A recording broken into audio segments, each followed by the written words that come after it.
Hello everyone, I'm Dr. Karthika from Department of Biomedical Engineering, SNS College of Technology, Coimbatore.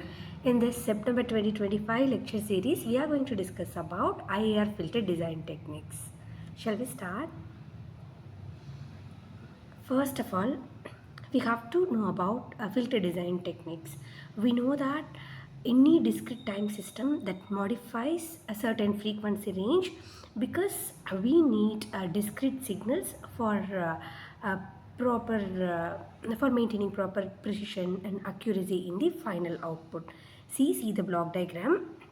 Here, how our continuous time signal is converted into discrete values, and after converting continuous to discrete with the help of quantization, discrete values are converted into digital. See here our input x c of t, which is converted into continuous to discrete, and the output is h of e power j omega in frequency domain, and at last from the output side we'll convert our digital to continuous as our original output. See here h of e power j omega, which is equal to hc of j omega by t in the time domain, which is converted into h of e power j omega in frequency domain, because we are considering a range of frequencies for signal processing. See, the thing we have to remember is modulus omega, it should be less than pi value. See the digital filter specifications. Here only the magnitude approximation is the main problem. Here we have 4 basic types of ideal filters with magnitude responses shown below figure. See here, first one, it shows our low pass filter output. Second one is high pass, band pass and band stop. See the frequency ranges from minus pi to pi. X-axis it denotes frequency omega, and y-axis at magnitude h. LP of e power j omega for low pass filter, and high pass it is h. HP of e power j omega, and band pass it is BP, and band stop it is BS. See, while talking about digital filter specifications, these filters are unrealizable because their impulse response is infinitely long non-casual filters, and the amplitude responses, it cannot be equal to a constant over a band of frequencies.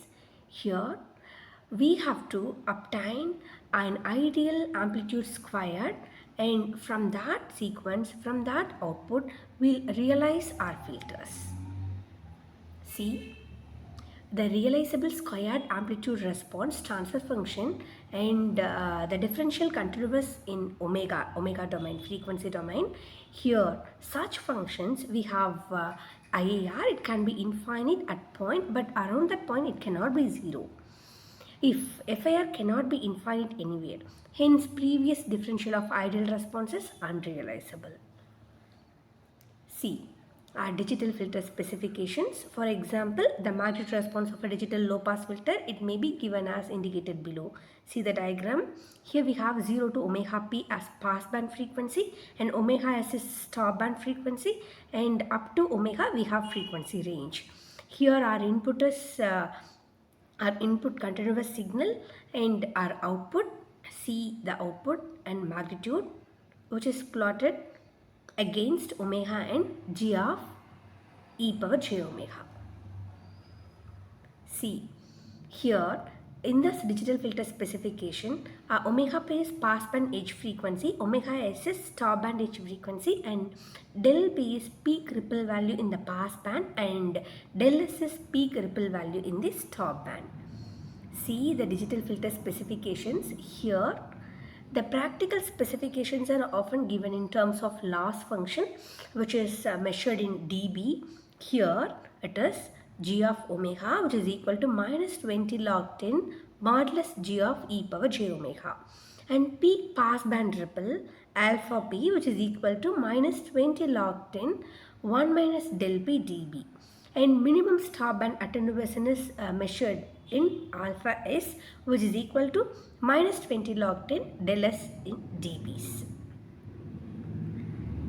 Next one is our digital filter specifications in practical thing. Here omega p, which is equal to omega p by ft. Here here the frequency is specified in omega, and which is equal to ohm, the symbol ohm, which is equal to 2 pi fp by ft, which gives 2 pi fpt. And again omega s, which is equal to omega s by ft. Here ohm is omega s, which is equal to 2 pi fs by ft, and which gives the output 2 pi fst.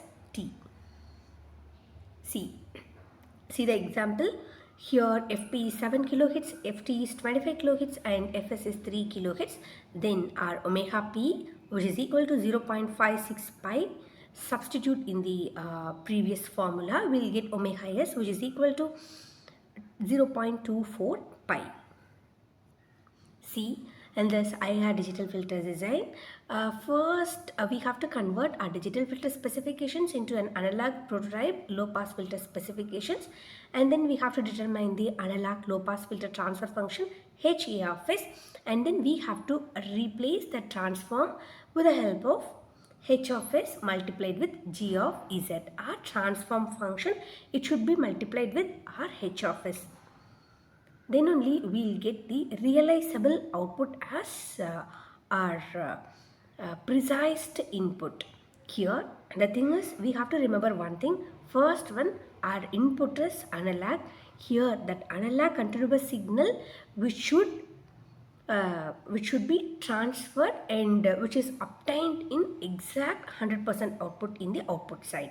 So the thing is, we have to monitor continuous to discrete, discrete to digital, and then at the output side digital to analog, but it should produce lossless output in the output side.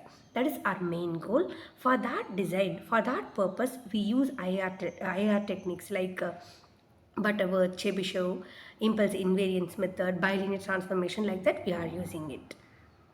We'll see the next thing in our next class. Thank you.